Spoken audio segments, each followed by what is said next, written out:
Pacific Standard Time is a member-supported podcast from the San Francisco Standard. Join today at sfstandard.com/member. Hey guys, it's me, Emily Dreyfuss, one of the hosts of Pacific Standard Time, here to invite you to a party.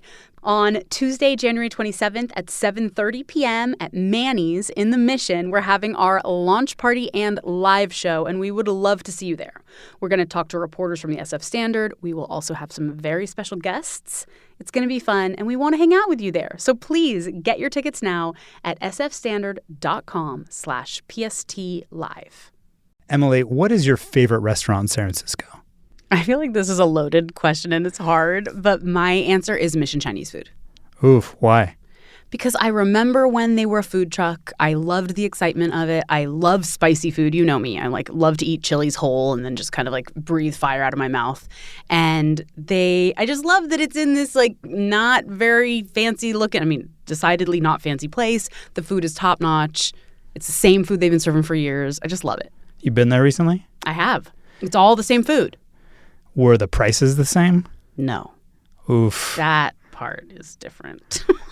I admittedly don't totally remember what it used to cost to go there back when they first opened, but back in those days, I had very little money and it was no big deal.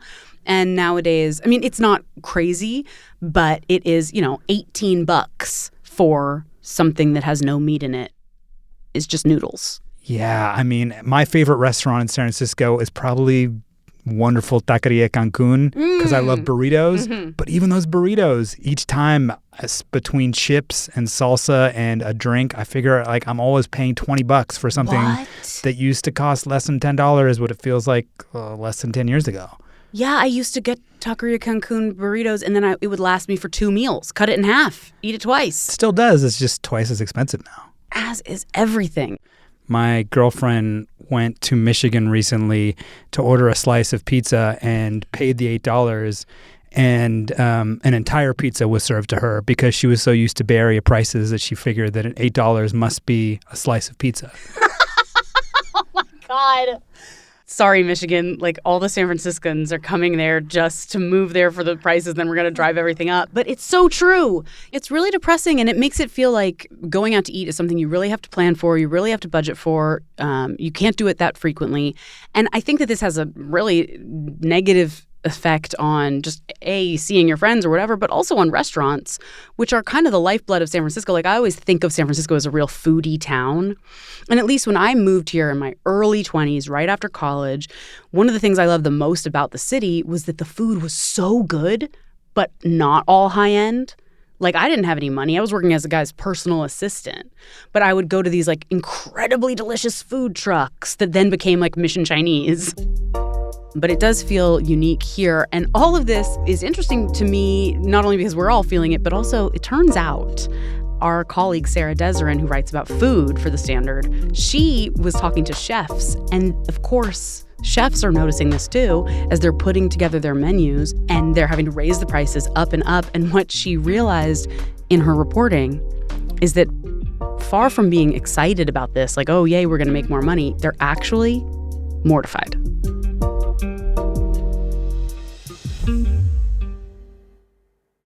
Sara, please introduce yourself. My name is Sara Deseran. I'm an editor-at-large for The Standard, and I write about food. And I love that because sometimes I get to go out to eat with you. I know. Which is delightful. It's a perk. People like me, and I can't tell if they like me, or they just like me because I offer free food. I like you, but also I love the food. But then I do get a little overwhelmed having to eat all of it. I know. It's not, people think it's easy. It's not easy. Okay, well, today we're here to talk about something that has been bothering me, which is that going out to eat in San Francisco has become so expensive that it's honestly traumatic when the bill arrives. Mm-hmm. And you must experience this a lot as someone who eats out professionally all the time. I've almost gotten to a point where it's numb. I'm numb to it, which is not necessarily helpful. Also, for you, it's probably a little less terrible because a lot of the time you don't have to pay for it because it is for work, so it's getting expensed. Yes, but I do try to remind myself every time the bill comes, what if this was my personal money that was being spent? Because for everyone else, it is. And you have been reporting about how the price tag on menus is even mortifying to the chefs of these restaurants themselves. Yes.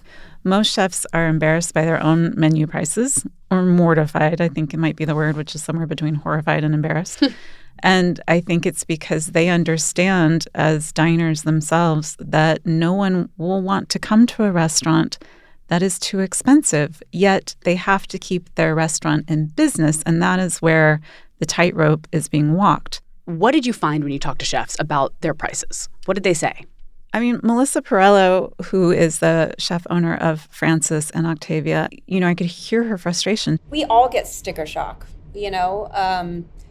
chefs and restaurateurs are people too. We go grocery shopping at the same stores and we have to put food on our own tables. And it's not like we're paying any less than anybody else. She's just like, I am in charge of these menus that my executive chefs put together.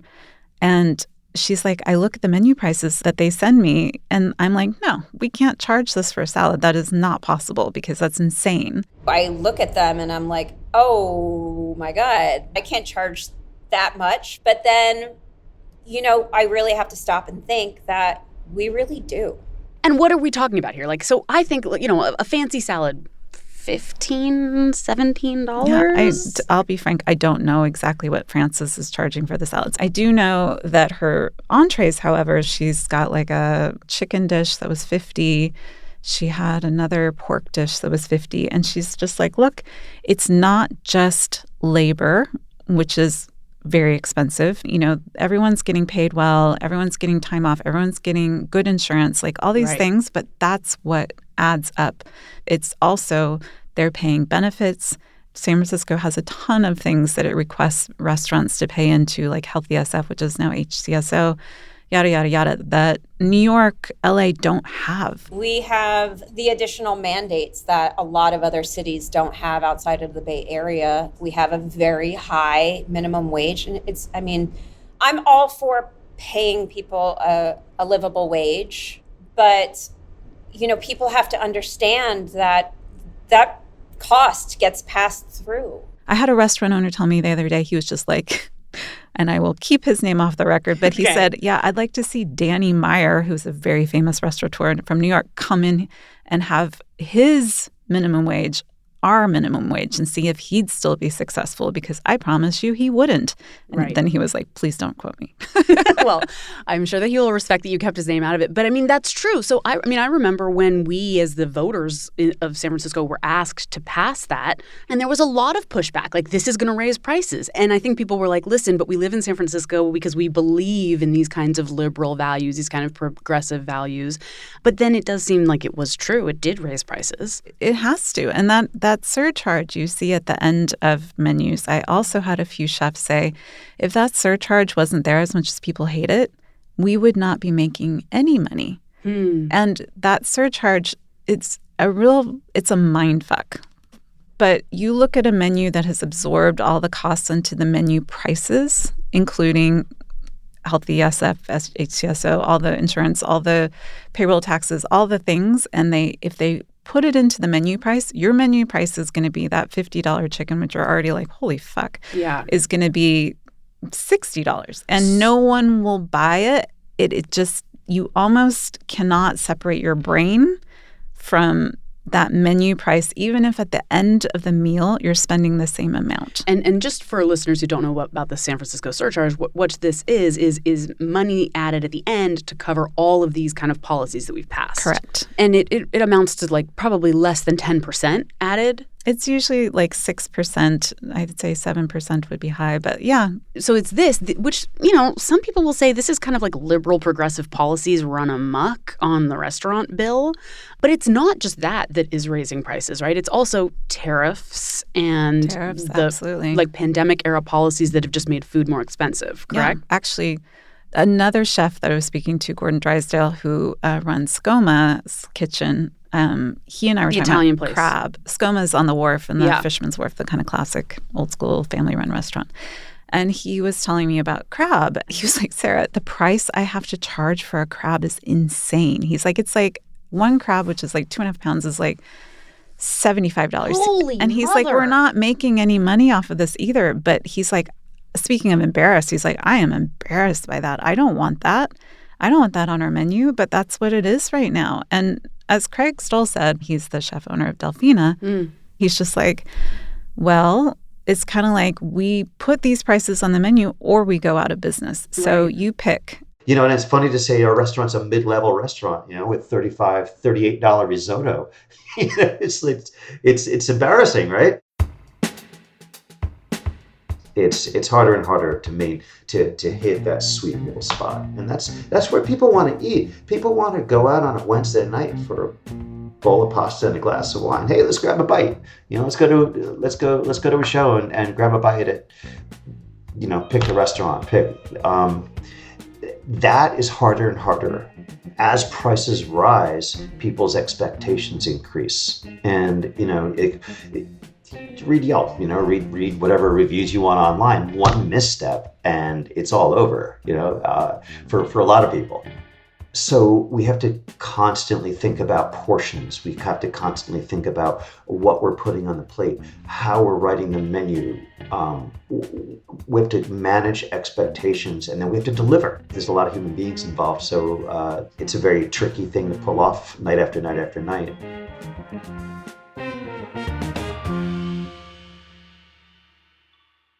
Just because you can't see it doesn't mean it isn't still here. It is smog. I'm Pat Morrison, and I've been breathing LA smog for, well, a long time. Join me to find out how this airborne garbage finally changed and how it changed us, with scientists, innovators, comedians, politicians, and a gal who drove around LA with her convertible top down and her gas mask on. Smoglandia will be available soon everywhere you listen to podcasts. Transgender kids have been in the headlines a lot recently, but they rarely get to tell their own stories. Join us on the California Report magazine for a limited series called Love You for You. We'll listen to trans and non-binary kids talk with the adults in their lives about what it means to thrive with love and support. Thanks for letting me be who I am. Thank you for letting me be your parent and for letting me love you. From KQED, find the California Report magazine wherever you get your podcasts. Design is everywhere in our lives, perhaps most importantly in the places where we've just stopped noticing. 99% Invisible is a weekly podcast that explores the power of design and architecture. Host Roman Mars asks questions like, why do we use the bleep sound to cover up inappropriate words on radio and TV? And what's with mall culture, and how did it become such a ubiquitous part of American life? And why are houseplants having a moment right now? 99% Invisible will answer all that and more every Tuesday. Follow and listen to 99% Invisible wherever you get your podcasts. You have a unique background here because you don't just eat professionally. You've also had experience running or being involved in the running of a restaurant. You co-owned a restaurant in San Francisco.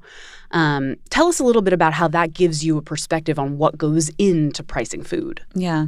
So I was a partner at a restaurant group called Talkalicious. My ex-husband, Joe Hargrave, and I started it, and he really began it, and then I came on board to do marketing and branding. But what I got to do is sit in the meetings.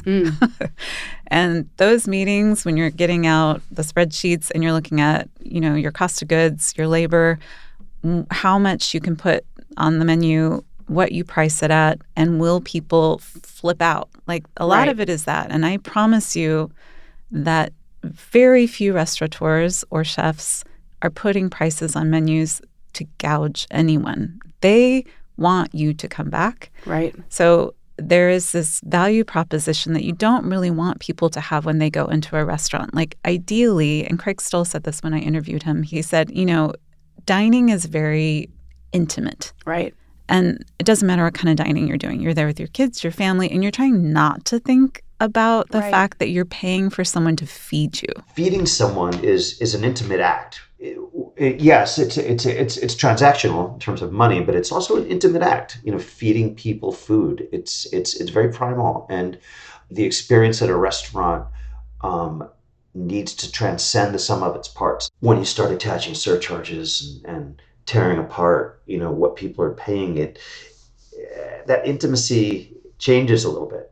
It's just never our favorite subject to talk about. The whole point of hospitality is to shield the diner from the fact that this is truly a transaction, that you are in a business. Right. No one wants to think about food being a business. It's a very different feeling. Yeah, like when you go out to eat, you want to feel taken care of. You want to feel comforted. I mean, I'm constantly eating out with my 2 kids, my husband, and the last thing I want to be worrying about is how much is this going to cost. Right. What I want to worry about is, are my kids going to eat? Are we having a good time? Yeah. What are chefs doing, though, right now to try to keep prices down so that diners don't rebel? Because if you're going to serve ribeye, like the guy you quoted in your story, Evan Rich, at his restaurant, $49 for a ribeye, what is he doing to offset that so that there are things on the menu that aren't crazy sticker shock? Yeah. He was really interesting because he's like, it is my job as a restaurant owner, restaurateur, chef, to make sure that my menu is balanced. And what he meant by balanced is that he offsets the cost of certain things. So just say his ribeye, which was $49, I think he said, in honesty, it should be about $65. He's like, but I absorb that because I want to have it on the menu. However, what I do, and this is what all restaurants do, is you have things that you know will sell and are inexpensive to make. So he has his porcini donuts, which are a classic signature dish now at Rich Table, have been on there forever. And he's like, people love them. They're abundant. So when I give them, they feel generous, but they're not expensive for us compared to the steak. So they're making more. So that's what menus that are good menus do, the art of sort of, being like, look over here to the diner. Like, hey, you want to buy some socks with that? Like, well, I mean, listen, when I go out to eat, I'll look at a menu and I'll see, a $50 steak or something.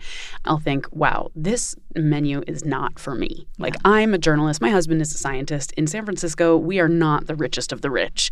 And I often am sitting down at a restaurant thinking like, okay, this menu seems geared toward someone else. And I'm just going to try to survive this experience. I know, that makes me sad. I know, it makes me sad too. But these chefs that you've been talking to, not all of these restaurants are like the top end 1% places. No, we're talking sort of mid-level, I would say upper mid-level restaurant. Yeah, but who do you think those restaurants are for, realistically, in San Francisco these days?